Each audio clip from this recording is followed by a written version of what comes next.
네, 여보세요. 최창수 씨 부인 되시죠? 최창수. 그런데요. 어디시죠? 오늘 아침 최창수 씨가 심근경색으로 사망하셨습니다. 아유, 네? 8년 전부터 별거 중이었던 남편이 죽었습니다.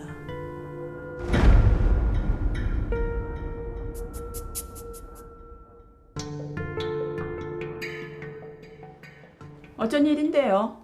최창수, 그 사람이랑 어쨌든 서류상 가족관계니까 유품이랑 정리하러 왔습니다. 그럼 창수 씨 재산도 정리하시겠네요. 그런데요. 그럼 저한테 5천만 원 주셔야겠는데요. 네? 창수 씨가 생전에 저한테 집 구하라고 5천만 원 증여하기로 약속했거든요. 서류상으로는 아직 가족일지 모르지만 8년 동안 서로 남남으로 지냈고 창수 씨 옆에는 제가 있었거든요. 그쪽도 딴 살림 차렸잖아요. 그래서요.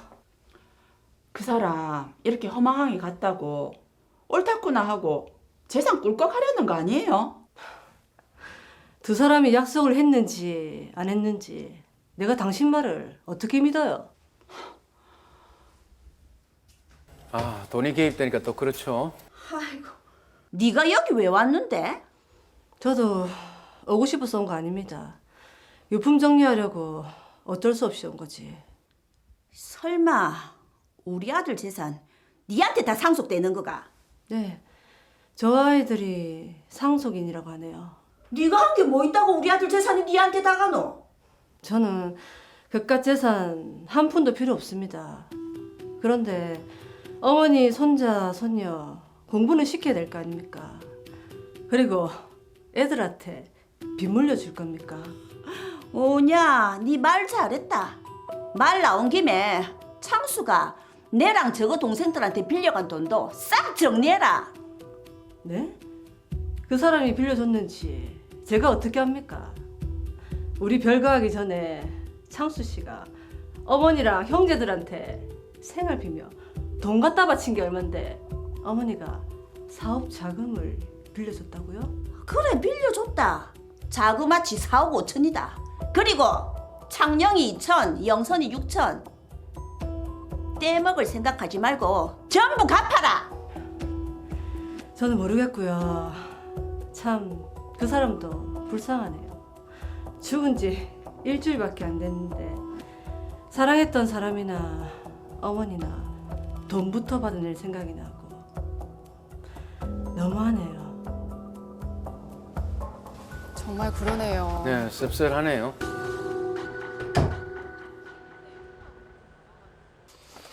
뭐가 없지? 주 로이어테크는 채권자로서 망인으로부터 차용증을 받고 1억 원을 대여했다. 현재까지 지체 중이다. 망인 최창수가 사망하였기에 상속인들에게 상환을 요청한다. 이건 또 무슨 일이고? 여기저기서 빚이 나오네요. 여보세요. 저 최창수 씨랑 동업했던 이동수라고 합니다. 무슨 일이신데요? 아, 제가 보내줬던 내용 증명 받으셨습니까? 그런데요. 아, 그 1억 말고도 형님이 갚아야 될 채무가 더 있습니다. 네? 뭐 전화로 얘기하긴 그렇고 일단 만나서 얘기합시다. 일단 알겠습니다.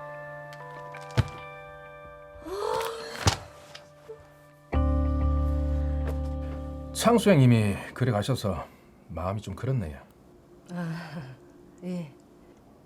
뭐 하지만 어쩌겠습니까? 간 사람은 간 사람이고 산 사람은 사람이 될 거 아닙니까? 그래서 본론이나 이야기하시죠. 그쪽이 상속인이라던데 창수 형님 빚도 갚아야죠. 1억 말고 무슨 빚이 있는데요? 그러니까 창수 형님이랑 저랑 동업하면서 공장 부지를 샀었습니다. 동주야, 나는 은행에서 대출이 2억 5천밖에 안 된단다. 부지 사서 건물 지으려면 돈이 좀 부족할 낀데. 안 그래도 내가 행님 말 듣고 대출 알아봤는데 내는 4억 5천까지 된다던데. 토지 지분을 반반했다 아닙니까? 그리고 같이 갚아 나가기로 했고, 일단 행님이 대출한 2억 5천만 원부터 갚았고 내 명의로 4억 5천 대출 받은 게 남았는데 반반 따기로 했으니까 4억 5천 채무액 중에 2분의 1이 창수 형님 채무니까 상속인이 떠나야죠. 그 사항을 저는 모를 뿐더러 그건 당신 주장이잖아요. 그리고 그 사람 죽고 나니 하도 빚 갚으라는 사람이 많아서 제가 주위 알아보니까 내용 증명에 있던 1억원은 벌써 갚았다고 하던데요. 내가 당신 말을 어떻게 믿습니까? 아니 누가 그런 소리 합니까? 빌려준 당사자가 못 받았다니까요. 뭐 사람 죽었다고 내 몰라라 하지 마시고 빨리 갚으세요. 예? 그동안 사람이 어떻게 살았길래 여기저기 빚 갚으라는 독촉뿐이고 직원들은 퇴직금까지 내놓으라고 재산보다는 빚이 더 많으니 골치 아프네. 아, 어찌해야 되노 진짜. 네, 8년 전부터 별거했던 남편의 갑작스러운 사망도 참 당황스러울 텐데 남편이 남긴 유산 때문에 머리가 아프게 됐습니다. 네, 일단 당황스럽기도 하고 사건 자체가 굉장히 복잡한데요. 예. 그래서 사건 정리를 꼼꼼하게 해드리도록 하겠습니다. 황미순 씨와 최창수 씨는 혼인 후 슬아의 성년인 아들과 미성년인 딸이 있습니다. 그런데 황미순 씨와 최창수 씨는 8년 전부터 별거 중인 상황이며 각각 다른 사람과 사실혼 관계에 있었는데요. 어느 날 최창수 씨가 갑자기 사망하자 황미순 씨와 자녀들이 상속인이 되었습니다. 황미순 씨는 최창수 씨가 생전에 회사를 운영하고 있는 것은 알았지만 실제 상속 재산이 얼마인지 상속 채무가 얼마인지 전혀 모르는 상태였는데 최창수 씨가 사망하자 최창수 씨의 동업자, 시댁 식구, 최창수 씨의 동거녀까지 최창수 씨로부터 받을 채무와 돈이 있다며 상속인인 황미순 씨에게 정리해달라고 요구를 하고 있습니다. 최창수 씨가 남긴 상속 재산보다 상속 채무가 더 많은 상황에서 황미순 씨는 어떻게 해야 할지 몰라 저희 더 로이어에 의뢰를 해왔습니다. 네, 황미순 씨 정말 머리가 아픈 상황일 것 같습니다. 네. 자, 황미순 씨와 최창수 씨는 8년 전부터 별거를 해왔고요. 각자 다른 사람과 이게 사실혼 관계에 있었잖아요. 그렇죠. 자, 우리가 흔히 생각을 해보면 이미 8년 동안이라는 긴 별거 기간이 있었기 때문에 사망한 최창수 씨의 상속은 현재 살고 있는 동거녀가 받아야 되는 게 아닌가라는 생각이 들거든요. 그렇습니다. 변호사님은 어떻습니까? 결론부터 말씀드리면 그렇진 않습니다. 네. 황미순 씨와 최창수 씨가 8년이나 별거하면서 다른 사람과 중혼적 사실혼 관계를 이루고 있었기 때문에 두 사람은 사실상 이혼 상태라서 흔히들 그렇게 생각하실 수는 있는데요. 그렇죠. 하지만 황미순 씨와 최창수 씨가 별거 중이긴 하나 여전히 법률상 혼인 상태이기 때문에 민법 제1000조, 제1003조에 따라서 법적인 1순위 상속인은 동거녀가 아니라 황미순 씨와 그 자녀들입니다. 네, 자 그렇다면 지금 상속인들이 최창수 씨의 이 유산을 상속을 받아야 될지 포기를 해야 될지 저희가 명확하게 좀 정의를 해드려야 될 것 같은데요. 자 우선에 황미순 씨와 최창수 씨가 8년 동안 별거를 했기 때문에 이 망인의 상속 재산을 찾는 것부터가 사실은 쉽지가 않을 것 같습니다. 과거에는 피상속인의 부동산을 찾기 위해서 국토교통부에 조회를 하고 금융재산에 대해서는 금융감독원에 조회하는 등으로 개별적 신청을 해야 했지만 2015년 7월 1일부터 시행된 안심상속 원스톱 서비스를 통해 정부 24 또는 피상속인의 주소지 관할구청, 주민센터 등을 통해 간명하게 조회할 수 있게 되었습니다. 야, 이 안심 상속 원스톱 서비스, 요거는 이제 꼭 기억을 해둬야 될 것 같습니다. 예. 그럼 일단 사건으로 돌아와서 사망한 최창수 씨가 남긴 재산과 채무를 좀 상세히 알아봐야 되는데 의뢰인의 동의를 얻어서 우리 박보영 변호사님이 조사를 다 해오셨죠? 네, 제가 안심상속 원스톱 서비스를 통해 확인한 최창수 씨의 상속 재산에 대해 정리를 하면 다음과 같습니다. 네. 먼저 적극 재산은 부동산 6억 7천만 원, 예금 채권 등이 2,200만 원, 자동차 등 3천만 원으로 총 합치면 대략 7억 2천만 원 정도였습니다. 네. 그리고 문제인 소국 재산, 즉 채무는 확정 채무, 미확정 채무, 불확정 채무로 나눠볼 수 있는데요. 금융권에 담보 설정된 확정 채무는 3억 5천만 원, 미확정 채무는 최창수 씨의 가족과 거래처에서 달라고 하는 돈으로 금액을 합치면 6억 5천만 원이었고요. 마지막으로 불확정 채무는 근로자의 퇴직금과 동업자가 은행에 부담한 대출의 2분의 1입니다. 이 모든 것을 종합해 보면 망인 최창수 씨의 상속 재산은 미확정 채무와 불확정 채무를 포함하는 경우 채무 초과 상태에 있었습니다. 자, 지금 빚이 더 많은 상태니까 유산을 상속을 받아야 될지 아니면 포기를 해야 될지 고민이 될 것 같은데요. 네. 한 명 한 명 제대로 따져보도록 하겠습니다. 자, 먼저 최창수 씨의 동업자인 이동수 씨가 은행 채무액 중에서 2분의 1과 또 1억 원을 갚으라는 내용 증명을 지금 보냈는데 이거는 어떻게 대응을 하면 좋을까요? 최창수 씨가 상속 채무로 동업자 이동수 씨 개인에게 2억 5천만 원의 채무와 법인 로이어테크에게 1억 원의 채무를 부담하는 것으로 동업자인 이동수 씨가 주장하고 있는데요. 네. 먼저 2억 5천만 원의 채무에 대해서는 부동산 담보 대출 명의가 이동수 개인으로 되어 있는데 왜 최창수 씨가 2분의 1을 부담해야 되는지 이동수 씨에게 설명을 요구하고 부동산 매수 당시에 양자 간의 금융거래 내역을 조회를 해서 실제 채무가 존재하는지 확인을 해야 할 것 같습니다. 네. 그리고 법인인 로이어테크에 대한 1억 원 채무에 대해서는 그 황미순 씨가 다른 사람들을 통해 이미 변제했다고 들었기 때문에 망인과 법인과의 금융거래 내역 등을 확인하고 또는 그러한 사실을 얘기해준 사람들의 사실 확인서를 받아서 채무 부존재 확인의소를 제기해서 진행하면 될 것 같습니다. 네. 자, 일단 말씀하신 대로라면 하나는 일단 해결이 됐는데 네. 이 사건에서 또 다른 문제가 있습니다. 시댁 식구들의 주장이 있거든요. 아, 그렇죠. 자, 지금 최창수 씨의 어머니와 동생들 같은 경우에는 사업 자금으로 빌려준 돈이 있다고 하면서 갚아달라. 그리고 동건이 오은실 씨는 최창수 씨가 5천만 원을 증여해주기로 했다라고 주장을 하고 있는데, 자, 지금 이 네 사람이 최창수 씨 소유의 토지에 가압류를 걸었는데 이거는 어떻게 해야 되겠습니까? 최창수 씨와 황미순 씨가 사이 좋은 부부였다면 이런 일이 발생할 가능성은 낮았을 것입니다. 예. 그런데 이 사건에서는 8년간 별거하면서 남처럼 살았기 때문에 최창수 씨의 시댁 식구들은 황미순 씨가 상속 재산을 1원이라도 받아가는 것에 대해 굉장히 못마땅해 하면서 실제 존재하는지 알 수 없는 수억 원의 상속 채권이 있다고 주장하고 있는데요. 네. 더구나 망인 소유 토지에 가압류까지 함으로써 매우 적극적으로 공격하고 있는 상황입니다. 네.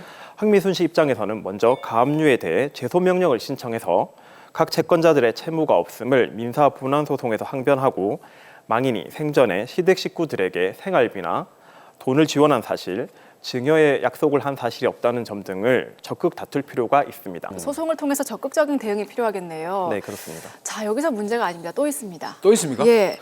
최창수 씨의 회사 직원들이 상속인들에게 퇴직금을 지급해달라라고 하는데 이 부분은 좀 어떻게 해야 되겠습니까? 야. 네, 정말 많은 문제가 있는데요. 예. 제가 이 부분도 확인해 보니 최창수 씨가 생전에 본인 명의로 한 개의 사업체를 운영했고 네. 다른 사람의 명의를 빌려서 2개의 사업체를 또 운영했었습니다. 그러다 보니 이제 근로관계는 사업주의 형식상 명의보다 실질 운영자와의 사용 종속 관계가 인정되면 근로자성이 인정되는데요. 예. 그런 경우에 근로자의 퇴직금은 사실상 상속 채무로 인정될 가능성도 있습니다. 다만 이 문제에 대해서는 실제 근로자들이 퇴직금 미지급을 이유로 고용노동청에 진정을 제기해서 근로관계가 인정되면 그때 합의를 하더라도 되기 때문에 당장 급하게 생각하실 필요는 없을 것 같고요. 그리고 이미 최창수 씨가 사망했기 때문에 퇴직금 미지급으로 인한 형사처벌의 문제는 없는 상황입니다. 자, 유산을 정리해달라고 하는 사람이 많아서 정말 하나하나 따져봤는데요. 네. 자, 정리를 해보면 상속인 황미순 씨는 그럼 어떻게 행동을 하면 될까요? 이 사건에서 황미순 씨의 상황을 정리해보면 최창수 씨의 확정 채무만 고려하면 적극 재산이 많아 단순 승인을 하는 것이 유리하고요. 미확정 채무 등까지 고려하면 상속 채무가 더 많기 때문에 한정 승인이나 상속 포기를 고려해 볼 수 있습니다. 제가 말씀하신 뭐 단순 승인이나 상속 포기는 이해가 되는데 이게 한정 승인은 어떤 건지 좀 쉽게 와닿지가 않거든요. 어떤 겁니까 이게? 네, 한정 승인이란 피상속인으로부터 상속받은 재산 한도 내에서 피상속인의 채무를 변제하고요. 그 나머지 채무가 있더라도 상속인이 책임을 면해주는 제도입니다. 즉 피상속인의 채무는 상속 재산만으로 청산을 하게 되는 거고 네. 만약 상속 재산보다 상속 채무가 더 크다고 하더라도 상속인의 재산으로는 상속 채무를 변제할 의무가 없다는 것이죠. 네. 그렇게 되면 완전히 포기를 하는 상속 포기와의 차이점은 어떤 게 있습니까? 네, 상속 포기와 가장 큰 차이점은 상속 포기는 선순위 상속인이 상속을 포기하게 되면 차순위 상속인에게 상속 채무가 넘어가게 됩니다. 네. 그리고 또 모든 상속인이 상속 포기를 해야지만 상속 포기가 이제 완전히 종료가 되는데요. 네. 반면에 한정 승인을 하게 되면 선순위 상속인이 한정 승인을 통해 상속 재산을 정리하는 시점에서 더 이상 후순위 상속인에게 상속 채무가 넘어가지 않기 때문에 선순위 상속인만 한정 승인을 하면 상속 재산을 정리하게 됩니다. 이야, 그러면 한정 승인이 좀 유리한 것 같은데 신청하면 이게 모두 다 받아들여지는 건가요? 아니면 어떤 요건이 있는 겁니까? 상속 채권자 등 제3자의 입장에서 피상속인이 사망하는 경우 당연히 가족들이 상속을 받는 것으로 생각하기 때문에 상속 재산 정리를 위한 한정 승인을 위해서는 엄격한 법적 요건을 구비해야 합니다. 네. 우선 상속 개시가 있음을 안 날로부터 3개월 이내에 신청을 해야 하고 네. 이 기간 내에 상속 재산의 목록을 첨부해서 법원에 신고까지 해야 됩니다. 그리고 한정 승인자는 한정 승인을 한 날로부터 5일 이내 상속 채권자들에게 한정 승인 사실을 통지해야 하고요. 2개월 이상의 기간을 정해서 상속 채권을 신고할 것을 신문에 공고까지 해야 됩니다. 예. 만약에 이러한 요건을 거치지 않고 위반하는 경우에는 상속 채권자들에게 그 손해를 배상해야 합니다. 너무 복잡해서 그냥 상속 포기해야 돼.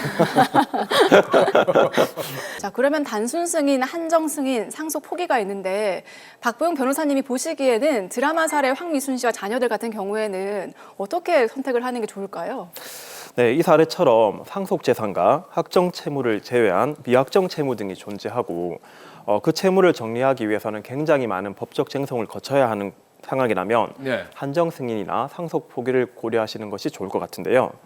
더구나 상속 재산을 받지 않더라도 상속인들이 향후 생활하는데 큰 경제적인 불편함이 없다면 이 정도 사안이라면 상속 포기를 하시는 것이 굉장히 현명한 선택일 수도 있을 것 같아요. 네. 특히 사안에서는 선순위 상속인인 황미순 씨 가족들이 상속을 포기하게 되면 미확정 채무 등의 대다수를 차지하고 있는 이순위 상속인이죠. 최창수 씨의 모친과 형제 자매들이 상속을 받게 되고 그렇게 되면 결국 다른 미확정 채무 등을 모두 그 선에서 해결할 수 있기 때문에 상속 포기가 현명한 방법일 수도 있을 것 같습니다. 네.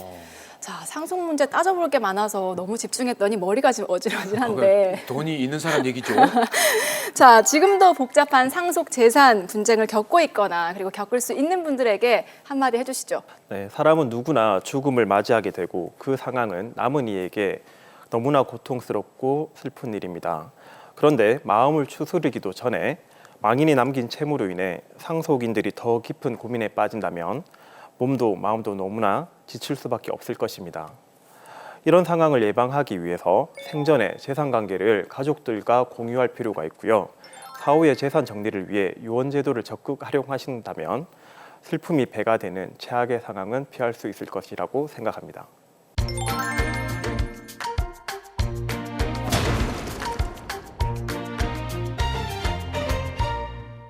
네, 오늘도 다양한 사연을 통해서 우리 생활 속의 법적 분쟁들 속 시원하게 해결을 해봤습니다. 이렇게 법대로 합시다 더 로이어와 함께 하시면요. 법에 대한 궁금한 점들은 물론이고요. 여러 가지 소송이나 분쟁, 또 해결 방법까지 알려드리니까요. 이제 시간 알고 계시죠? 일요일 오전 10시 55분 저희와 함께 해주시기 바랍니다. 그리고 카카오톡 채널 더 로이어도 열려 있으니까요. 프로그램에 대한 다양한 의견들 적극적으로 참여해 주시기 바랍니다. 네, 오늘 준비한 소식은 여기까지고요. 저희는 다음 주에 더 명쾌하고 재미있는 법률 이야기로 찾아뵙도록 하겠습니다. 법대로 합시다. 봄이 왔네요. 우리가 처음 만났던 그때 향기 그대로 그때가 앉아 있었던 그 벤치 옆에 나무도 아직도 남아 있네요.